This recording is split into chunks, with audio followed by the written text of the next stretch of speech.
Well, good day and welcome to the Alabama Department of Archives and History and May's installment of ArchiTreats Food for Thought. We're glad you're here with us today despite the weather, and we really appreciate you coming out in the rain to be here and to listen to what I think is going to be a fascinating talk today. A couple of housekeeping matters. If you would, be sure to silence your cell phones and beepers, and also on your way out, if you're not on our regular mailing list or don't have a copy of our schedule for the rest of 2008, please be sure to pick one up on your way out the door and sign our email list if you'd like to receive email notifications about future ArchiTreats programs. A couple of special bonus programs we have coming up in addition to our regular schedule. Next Monday, May 19th, we will have Hassan Kwame Jeffries speaking on the Lowndes County Freedom Organization and Democratic Politics during the Civil Rights Era. And then in July, on Thursday, the 10th of July, Rita Grimsley Johnson will be here talking about her new book. And Ms. Johnson was on our program last summer and packed out our house, both in this room and in the auditorium next door. So if you heard her speak last year, you know what a good program it was. If you didn't, this is your chance. She's back for an encore performance on July 10th. You may have seen the name James Hansen recently if you walk into Barnes & Noble or Books A Million or keep up with what's happening on the New York Times bestseller list. And that's because his authorized biography of Neil Armstrong titled First Man, that was published in 2005, spent 3 weeks on the New York Times bestseller list and is a fantastic biography. If you've not read that, I encourage you to do so. Jim is a historian, an accomplished historian, and author of numerous books on aerospace history, including Pulitzer Prize-nominated Spaceflight Revolution, published in 1995, and a 6-volume series for NASA titled The Wind and Beyond, which is actually a history of aerodynamics in America. He has a forthcoming book titled Truth, Lies, and O-Rings: The Inside Story of the Space Shuttle Challenger Disaster, that will be published by University Press of Florida. And you can tell that Jim is prolific and has made a tremendous imprint on the literature of aerospace history in the United States. I got to know Jim 15 years ago when I started the graduate program in Auburn University's History Department, and I can also tell you that he is a collegial professor and a great mentor. I have several good friends who were students of Jim's, and they have gone on to careers working for NASA, for the Smithsonian, for some of the leading history departments in the country, working in the field of aerospace history. And so his legacy goes on well beyond the books that he's published, to include training the next generation of aerospace historians. Now, you're not going to hear about aerospace history today. So don't worry if you got confused by all of that. One of Jim's other passions is golf, and as well as environmental issues. And he has combined those interests into research on the history of golf course design and the environmental history of golfing. And the program today is going to be on a topic that is familiar to you probably, the Robert Trent Jones Golf Trail, and the importance of Robert Trent Jones in golf course design. So thank you, Jim, for being here, and we look forward to hearing from you. Thank you.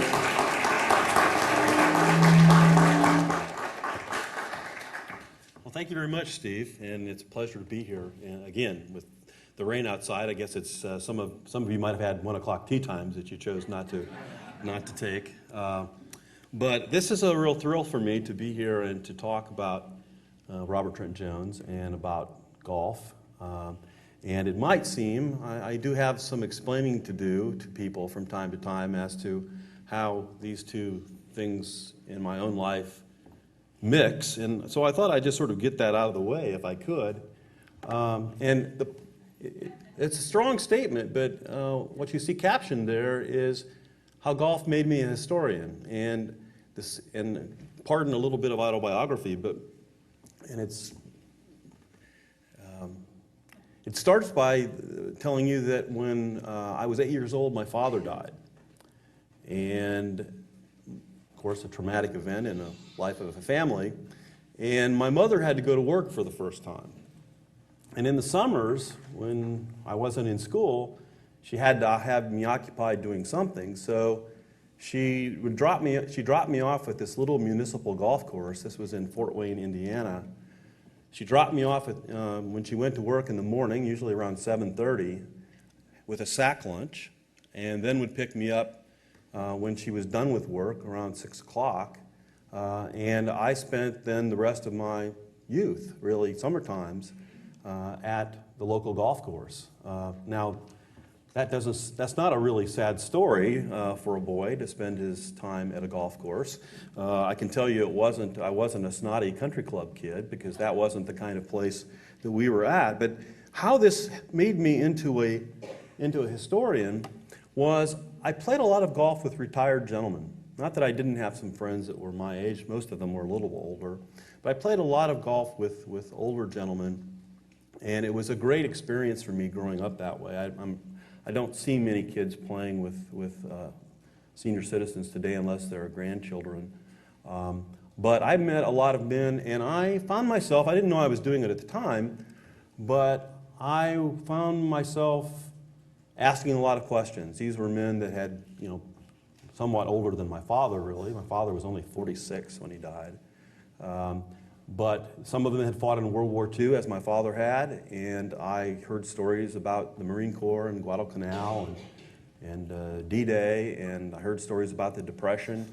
And I asked a lot of questions as we walked from hole to hole, and I guess what I was doing is I was interviewing these gentlemen about their lives, and perhaps trying to find my father's life story in there, since I had lost him. And some of the gentlemen that I played with, remained friends for quite a while, and I still think about them, even though most of them, I think all of them, in fact, that I played with as a boy are long gone.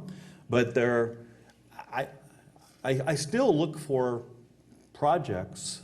As I moved into becoming a professional historian, I look for projects where I can do oral history, where I can do interviews. I love to talk to people and find out what their story is. And I've said to some close friends that if there's a heaven for me, it would be to interview every soul that's ever lived. It sounds like a really foolish notion, but eternity is a long time, and how are you going to spend it? And I would want to find out the life story of everybody that's ever lived, and if it happens to involve walking around the golf course at the same time, then the better that would be. For me, golf, in my own life story, golf is comes in two flavors.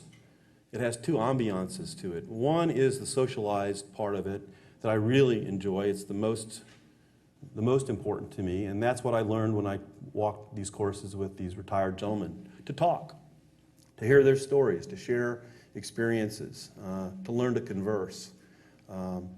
That was it still is the most important for me. But at the same time, there were other experiences when I played the course all by myself, late in the evening often, and the values that came with that were somewhat different. I think I have a listing of some of these ideas. Certainly my feeling for landscape, my feeling for nature, for wildlife. I think one thing for me, again, not to get too intensely personal about this, but I think I realized on the golf course it was okay to be alone, that I could deal with that. I could benefit from that. And for a boy that had lost his father, that felt alone in a lot of ways, golf helped me adjust to that, I think, in many respects. Now, this is not a picture of me. I wish our golf course that I played when I was a boy was something close to this. Just kind of for laughs, I've put out what kind of closer to what my golfing experience was like.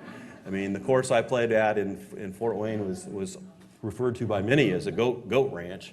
Wasn't quite as bad as golf at Royal Kabul, which I would probably play if I was stuck in Afghanistan. But it was, didn't have irrigated fairways. It was burnout during most of the summers if we didn't have rain. And so it was not anything like that idyllic picture that I showed earlier. And I also wanted to point this out, that even though this isn't for sympathy, but I didn't want to leave you with the impression that from the time I was 10 years old, all I did was play one golf hole after another. By the time I was 11, I was working on that golf course. And I my very first job was I was shown a push mower, I was shown a gas can, and I was told to mow around the base of every tree on the golf course, and that when I was done, 7 or 8 days later, just start over again. And so I progressed through all the different kinds of mowers. I can tell you a lot about mower technologies from the early 60s through the early 80s, because I wrecked a lot of them by not checking the oil enough. So I was working at those golf courses, trying to get done as quickly as I could, of course, in order to start playing. When I moved to Auburn in 1986, of course, I played golf. I played at local courses.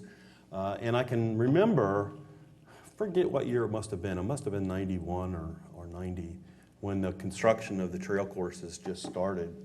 And I remember on Christmas Day, my wife had got me a new set of irons. And it was a nice day. It was probably in the 50s or something. And I went out to what became the Grand National facility. The road wasn't even finished all the way back to the course. And I remember parking and hiking the rest of the way to just check out what the construction looked like. And of course, this is finished construction at Grand National. But I remember how elated I was looking at that property, knowing that I somehow, a boy from Indiana golf had meant this much to me, that I somehow, this sort of marvelous golf landscape had fallen into my lap in Auburn. And so I was very attentive to what was going on with the trail courses. And of course, you all know, if you lived through this from the early 90s to today, that the trail has gotten incredible, from the very start, got incredible reviews. I think in just the first few years, nearly 5,000 articles in different national magazines and New York Times, Miami Herald. Just lots of acclaim has gone to these courses, and as quickly as I could, I tried to play as many of them as I could. And this is, unfortunately, in my transfer of programs, this has gotten a little bit messed up here, but it still makes the point. This is the list of the courses from the trail today, and we've got something like 468 golf holes. I did a little calculation this morning. Most courses, I think it might differ a little bit from one course to another on the trail, but most courses have 4 par 3s and 4 par 4s and 10 par 5s, and 4 par 5s and 10 par 4s. And at 468 holes, or 26 courses, you've got 104 par 3s, 104 par 5s, and 266 par 4s. The average golfer shoots around 100 for 18 holes. That maybe makes us feel a little bit better, but USGA follows us through their handicapping index, and see how it changes. And over the past 10 years, it's only gone down like 2 or 3 tenths of a point, which means that with all this new technology and everything, it is really making us that much better golfers. But if the average golfer shoots 100 and there's 468 holes and there's 26 courses, it's about 2,600 strokes it would take to play the entire trail. And I must say, I haven't played all the trail yet. I haven't been up to Muscle Shoals. I've been to Ross Bridge, but I haven't actually played Ross Bridge yet. But again, some more comments, and the pictures that you're seeing. I want to acknowledge in the audience today Michael Clemmer. Michael, if you would just stand up briefly for me, do me the favor.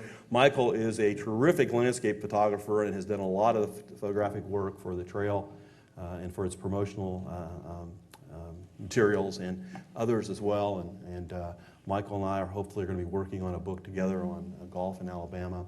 And so thank him. The resolution of these and my PowerPoint aren't as terrific as they would be in our book or on Michael's website. But again, some tremendous reception. Some people looking at this proclaimed as the best thing that has ever happened in public golf. Golf Digest called it that. Others said that it was the golf phenomenon of the 1990s. And given how it's carried over with new courses into this decade and this new century, new millennium, perhaps we could say it's still the golf phenomenon in the United States, if not around the world. here just a little symbol of golfers from all around the world. And again, I'm sorry that when we moved the PowerPoint off of my memory stick onto this system, some of my formatting got messed up, so you're not able to read all of the text I have here. But it reads that the trail has hosted golfers from all 50 states, over 35 foreign countries, that out-of-state tourists account for over 40% of the 500,000 golfers that the trail attracts each year. That's the most up-to-date information that I was able to get, at least from the trail's own material. I will tell you that one person who's played the trail, does anyone recognize who's with me up there? It's Neil Armstrong. Neil has a good friend who flew combat in Korea with him that lives in Tuscaloosa. And so one visit that Neil made with that gentleman, I met them at Oxmoor Valley, and we played Oxmoor Valley. And so Neil, and it was very quiet. I mean, it wasn't like we called the press in. If you know anything about Armstrong, that would be the kiss of death. He would just turn around and go back to Ohio if he knew that was going to happen. But Neil has been on the trail himself. The trail, of course, as we know from just living in the state and reading newspaper articles and magazine features about it, that Alabama has become a tourist destination as it never was before, giving people a reason to come down here and to stay longer and to be in our motels and in our restaurants. This is a major thing for the state economy, a major boon, helping the state top the $5 billion per year mark for the first time. And of course, in recent years, the kind of the upscale trail, as it has sometimes been called, the terrific hotel facilities at Ross Bridge and at Muscle Shoals and other facility developments around the trail areas, obviously a big boon to our economy. This is just a slide that shows you that even after Katrina, that the travel industry in Alabama continued to do very, very well. And stories about it in money magazines and on websites like CNN Money. And so this is a great credit to the people who thought of doing this and actually carrying it out. Of course, the attraction of industry, major industry to the state, we've all followed that carefully with arrival of lots of automobile plants and with the new German steel plant coming into Mobile County. It's maybe hard to pinpoint exactly the role that the trail or golf development has played in attracting those industries, but certainly they have played a significant role. And of course, a large share of this, the very large share of this, goes to Dr. David Bronner, who the CEO of the retirement systems, and his whole strategy to kind of doing an image makeover for the state of Alabama and having it based in this area of travel and tourism based in golf. Bronner himself has explained that in terms of the catalyst back in the early 90s for developing the trail, that maybe two things in particular could be pointed out. Those of you, I think most of you, not all of you, some of you, we've got some young people in the audience, good to see you. You might not remember back to 1990 and the controversy over the PGA Championship being held at Shoal Creek in Birmingham. But that was a controversy that did make national and even international news. It once again was not the kind of publicity the state of Alabama wanted. It wasn't totally fair criticism to Shoal Creek specifically, because it certainly wasn't the only club that was segregated. But the controversy brought back all of those old images of Birmingham and Alabama that didn't help in terms of what people thought about our state. And David Bronner, in talking about the trail specifically, has talked about the impact of the controversy at Shoal Creek. This is a quote from Bronner on the Shoal Creek controversy. Bad news travels fast. This is not the kind of publicity that you want if you're trying to attract businesses and tourists and others to the state of Alabama. And so that was part of the context in which the trail concept developed. The other part of it had to do with a recognition that corporate America, a large portion of corporate America plays golf. Now, they may not play it very well, I'm not talking specifically about Donald Trump, because he's not too bad, actually, but not as good as he thinks he is. You know, when you have 88% of corporate America playing golf, that's obviously a fact that you know, you can plug into your planning for the development of a state economy. And so golf, you know, has that potential. And so that was another, along with the Shoal Creek controversy, the realization of the potential of golf bringing good things to the state of Alabama was certainly there in Dr. Bronner's mind, and resulted in what really, it does amount to the largest golf course construction project ever in the history of the world. Over $100 million, I think I've seen figures for the early construction going up to almost $150 million. Simultaneous work on 7 different facilities, 324 golf holes. Just give you some facts and figures about numbers of bulldozers and workers. And Dr. Bronner's statement, I don't do 18s. I do 36s and 54s. I do 2 and 3 courses at a time. I don't do 18s. Big thinker, big planner, and I identify with that with him, actually. And again, I'm sorry that this caused a problem, but what Dr. Bronner, and I have another quote from Dr. Bronner here, and basically he's saying that once the word got out that this construction project was going to happen, a lot of architects, of course, were interested. But he got letters from some architects, architect's office, saying, well, surely you don't mean that you're going to build 3 courses at a time in Dothan and Anniston and Auburn. I mean, you're really, what you mean is you're going to do 1, and then a few years later you'll do another one. And they had, you know, these architects kind of preconceived very erroneously what Dr. Bronner had in mind, because he in fact did have in mind having all of these things going on simultaneously. As a perfectionist, it really bothers me that my PowerPoints get messed up by this transfer. It's the last time I'm going to say anything about it, but know that when I arrived, they didn't look like this. So who he turned to was someone, he got a letter from a man named Robert Trent Jones, who of course he knew, very prominent, probably the most prominent golf course architect. And Jones understood what Bronner intended on doing, and that this was going to all be done at one time. He had built courses, hundreds of courses all over the country, all over the world actually. In fact, Jones himself sometimes liked to say, somewhat immodestly, that the sun never sets on Robert Trent Jones golf courses because they're built all over the world. He apparently flew over 12 million miles during his life, making this global empire of golf. He was only the 2nd golf course architect ever to become inducted into the World Golf Hall of Fame. Donald Ross being the other one, Ross being the preeminent American architect back in the 20s and 30s, and Jones getting this distinction in 1987.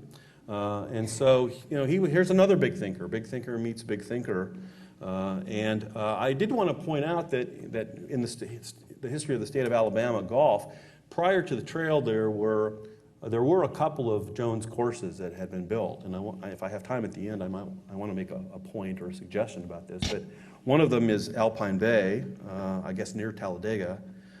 This was a Jones course designed in the early 1970s, and I think a quite good course.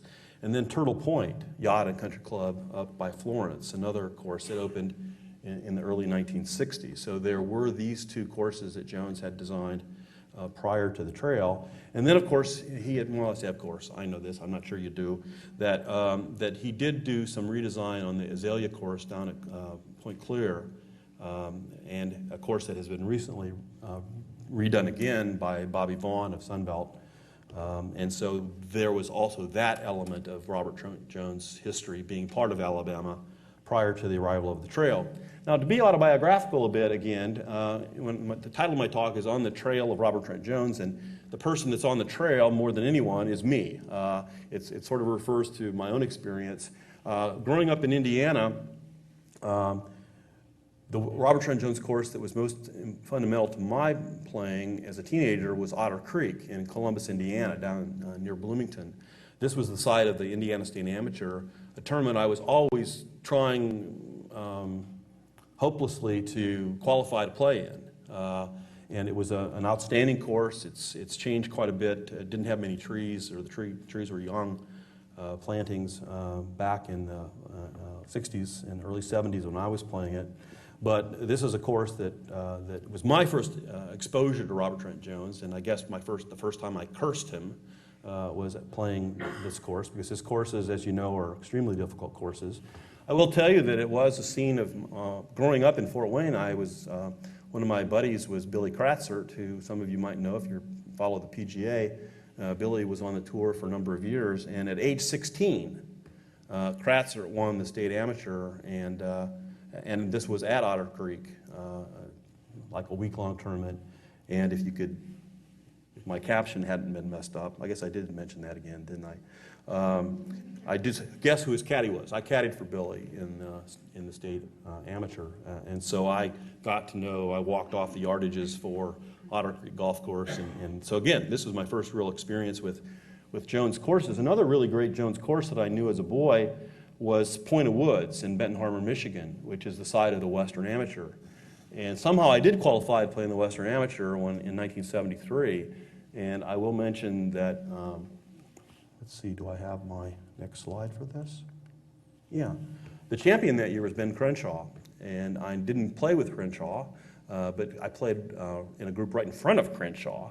And a couple of times our group was playing slowly enough and behind, and their group caught up with us. And so I remember having a very pleasant conversation. Ben is every bit as much of a gentleman, or he was when he was 17 years old, as he is today. And so I knew that was another Trent Jones course. So those are the two Trent Jones courses I knew as a boy, and they were both courses that I knew from competition, either competitions that I was in or my friend. I wanted to say just a little bit to take you through some thoughts about the elemental features of Robert Trent Jones golf design. And I think there are at least a handful of things to point out. If you've played the trail courses, I think these features are all present in those courses, but you can see them in earlier designs.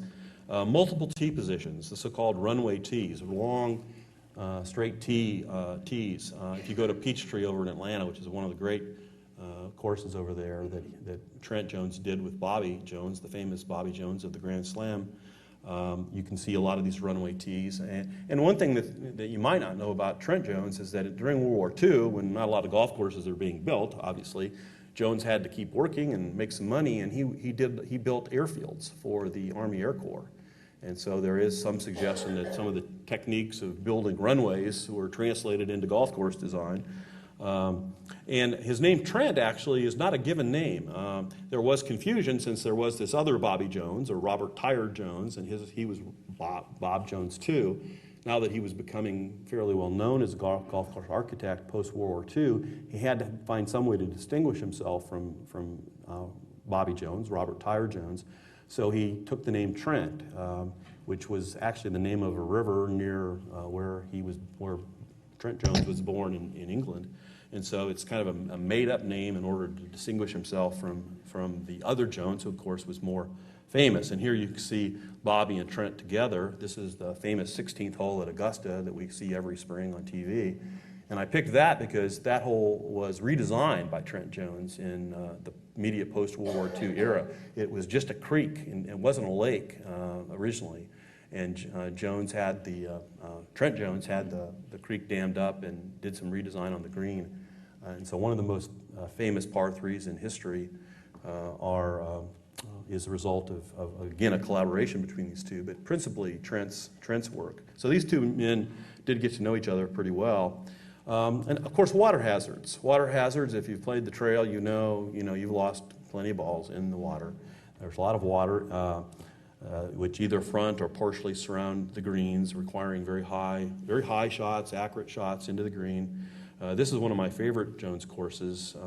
This is Golden Horseshoe in Williamsburg. I worked at NASA in Virginia for a number of years, and I lived only about 40 miles from the Golden Horseshoe. Didn't play it too many times because it was too expensive for me, but it is a wonderful, wonderful piece of property. And if you ever get to Williamsburg, you should try to play the Horseshoe. Then, of course, large strategically placed fairway bunkers, which penalize the golfer for wayward tee shots. This is a scene from the Atlanta Athletic Club, which is another Jones course from the 1960s. If you've played Robert Trent Jones trail courses, this is a familiar sight. This kind of bunkering is very common with the Jones courses. Very large, very boldly contoured greens is certainly part of the Jones heritage.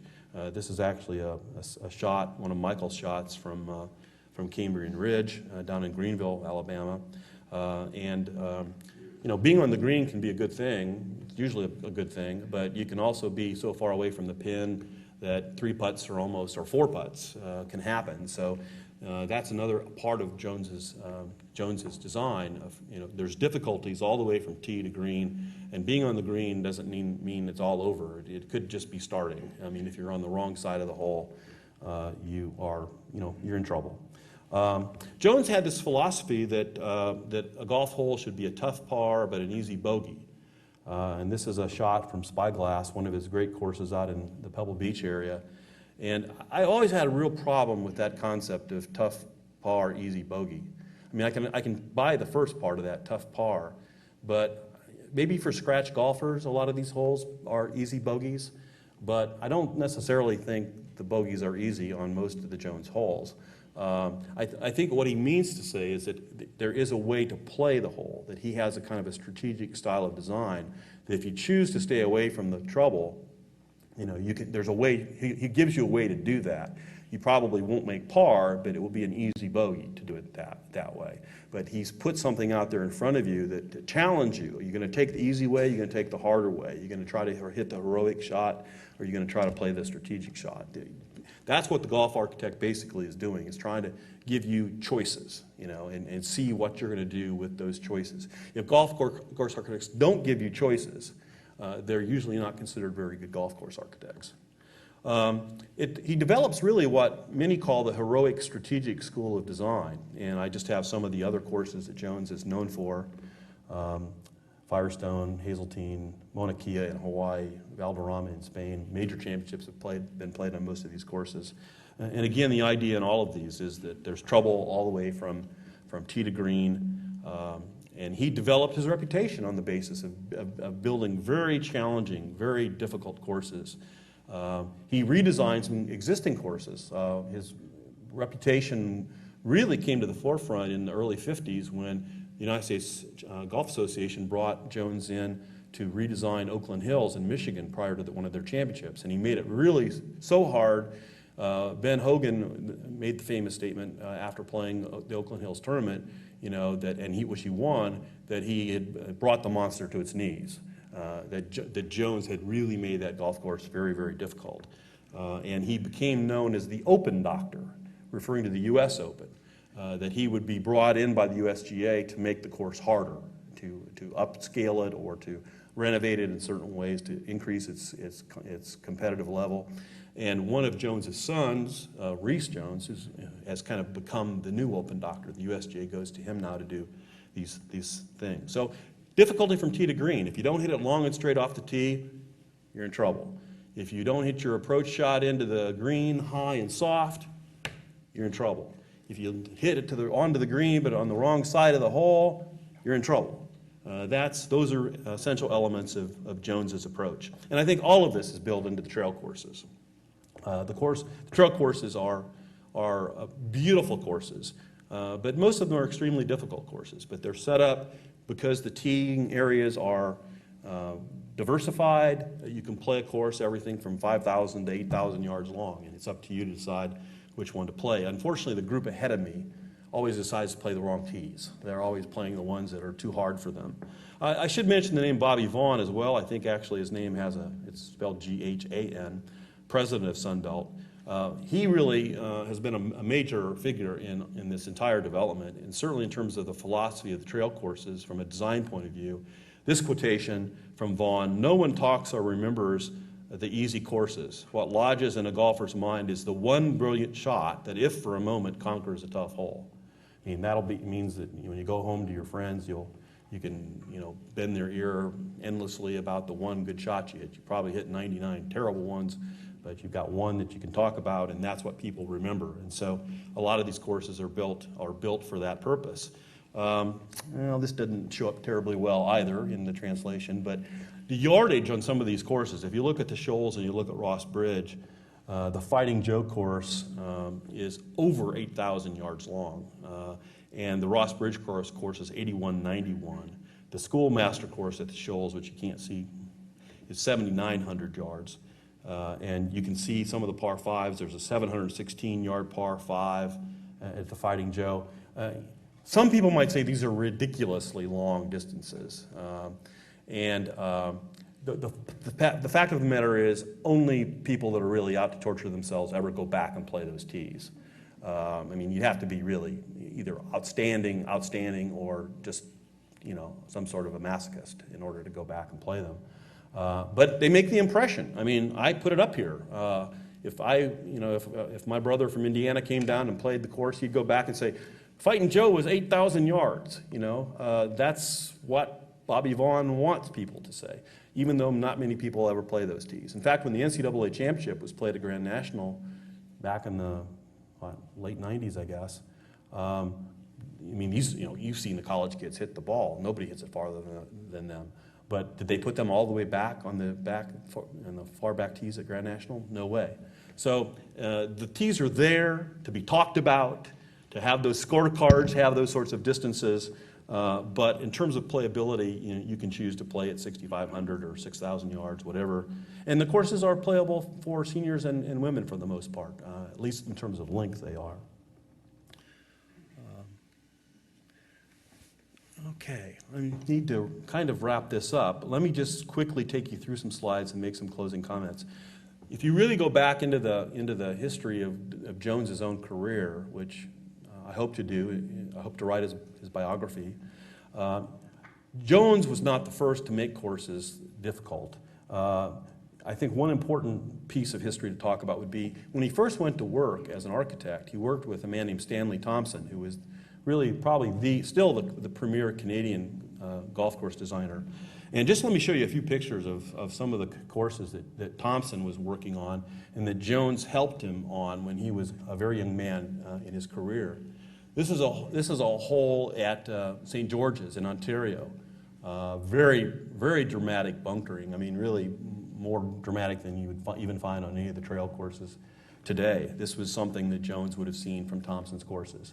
Of course, this is how the courses got built back in the 1920s, not with bulldozers and a lot of mechanized assistance, but by human labor and by horses and oxen. This is the 12th at St. George's. Again, very dramatic bunkering.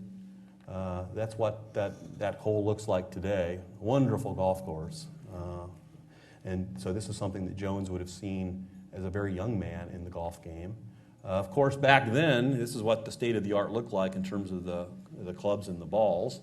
And so courses, even if they played 6,500 using this sort of technology, played awfully long themselves. Of course, today, the Nike Sasquatch Sumo 2, which you can buy for about $400, and the kind of balls, you've got tour players hitting at 350 without too much trouble. And so courses getting so much longer, the technology's there. I'd rather play an 8,000-yard course with that technology than go play 6,800 with what you saw in the previous slide.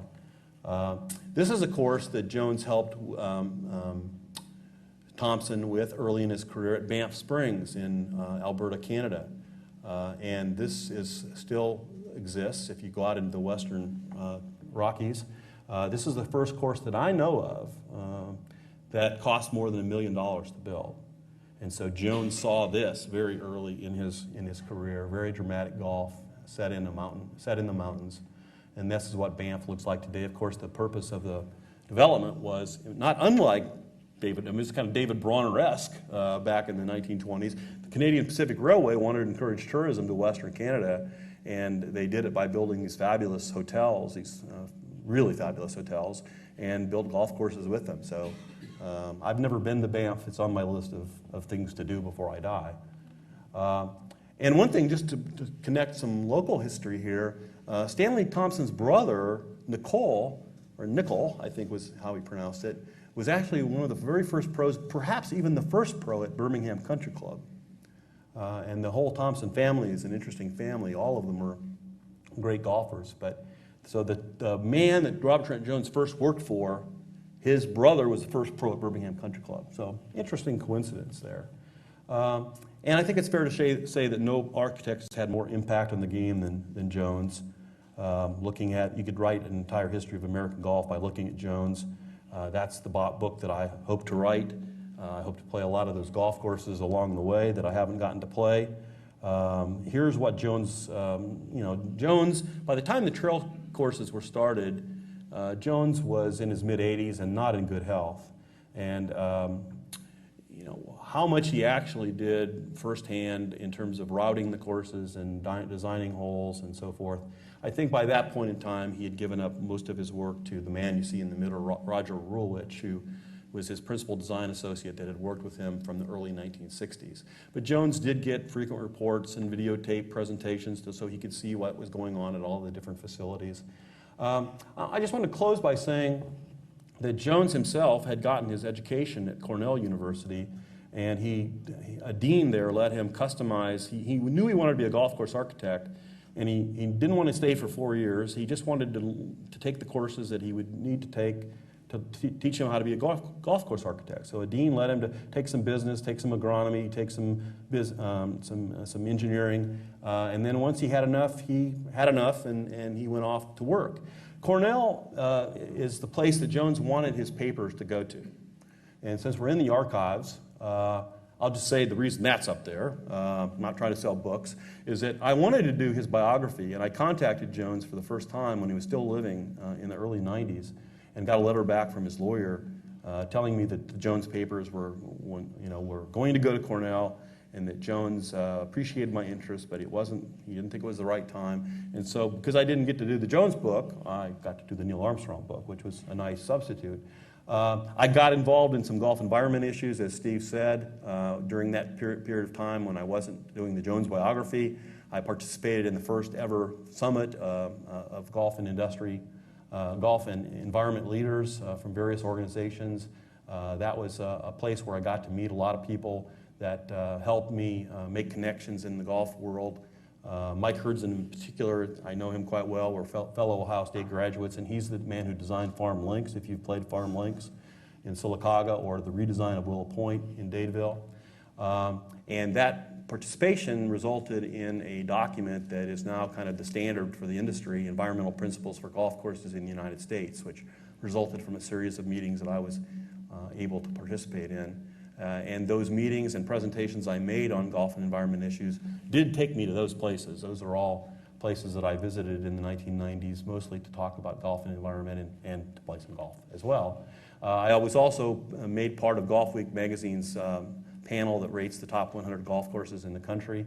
This is one of them that I played a few years back. It is a fantastic course on the eastern shore of Lake Michigan in western Michigan. And there's Jones again. I wanted to finish up by saying that I have made good contact with Jones's one son, Robert Trent Jones Jr., who himself is a very prominent golf course architect. And through him, I have written authorization to write his father's life story, and Bob has been 100% behind me doing it. Here is, and since we're in the state archives, I can't resist showing, down in a commercial storage unit in Fort Lauderdale after Jones died, the brothers couldn't agree. They can't agree on anything, Reese and Bob Jr. They couldn't agree on what to do with their dad's papers, so they just put them into a commercial storage area. These are tubes that are filled with all of the design plans for all the courses that Jones ever built. Here you see the storage unit. You can see that we had a archivist report. These documents need to be taken out of these. They're not in the proper conditions. It's not far from the beach. If a hurricane comes through, all of it could go. There are bugs in the folders. There's worms. There's all kinds of stuff that archivists would just have nightmares about. Something needs to be done with them. Here's some more. Here you can see the filing cabinets, another storage unit. You would need to have a court order at this point to go into those storage units because the two brothers are fighting over these papers so much. I've had one look into them.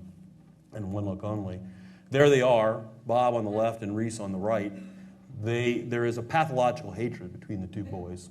Seriously, you can't overstate how much they dislike each other. They've sued each other. They've more than one time. The history of that family is really the book that I should be writing. I think I would call it Keeping Up with the Joneses. I mean, both of these men I think they're both worth $50 or $60 million apiece. They're fighting not over money, they're fighting over something else, but they cannot agree on what to do with these papers.